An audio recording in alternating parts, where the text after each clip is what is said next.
അപ്പോൾ നമ്മുടെ ഇന്നത്തെ പ്രോഗ്രാം നമ്മുടെ വാർഡ്രോബ് മേക്കിംഗ് ആണ്. ഉമ്മ വീട്ടിലില്ലാത്തതുകൊണ്ട് തന്നെ ഫുൾ ഡ്യൂട്ടി നമുക്കാണല്ലോ. ഇത് കഴിഞ്ഞിട്ട് വേണം കേട്ടോ ലഞ്ച് ഉണ്ടാക്കാൻ. അങ്ങനെ ബ്രേക്ക്ഫാസ്റ്റ് ഒക്കെ കഴിച്ചിട്ട് ഞാൻ എൻ്റെ പരിപാടി സ്റ്റാർട്ട് ചെയ്തു കേട്ടോ. വാർഡ്രോബ് എത്ര മോശത്തിൽ കിടക്കാൻ പറ്റുമോ അത്രത്തോളം മോശത്തിലായിരുന്നു കേട്ടോ കിടന്നിട്ടുണ്ടായിരുന്നത്. തുടങ്ങി കഴിഞ്ഞപ്പോൾ മൂർഖൻ്റെ വാലിലാണോ പിടിച്ചതെന്ന് എനിക്കൊരു ഡൗട്ട് വന്നിട്ടോ. കാരണം ഇത് കഴിഞ്ഞിട്ട് ഒരുപാട് ജോലി ഇനിയും ബാക്കി കിടക്കുകയാണേ.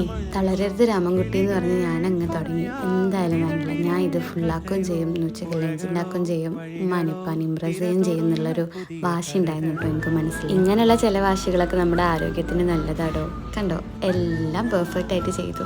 വാശിൻ്റെ ഓരോ ഗുണങ്ങളാണ് കേട്ടോ ഈ കാണിക്കുന്നത്. ഇന്നത് തീരെ ഇല്ലെന്ന് വിചാരിച്ചു കൊടുത്ത് ഞാൻ 45 മിനിറ്റ്സ് കൊണ്ട് എല്ലാം ചെയ്തു കേട്ടോ. അതുകൊണ്ട് തന്നെ മനസ്സിലൊരു യുദ്ധം ജയിച്ച ഫീലായിരുന്നു കേട്ടോ.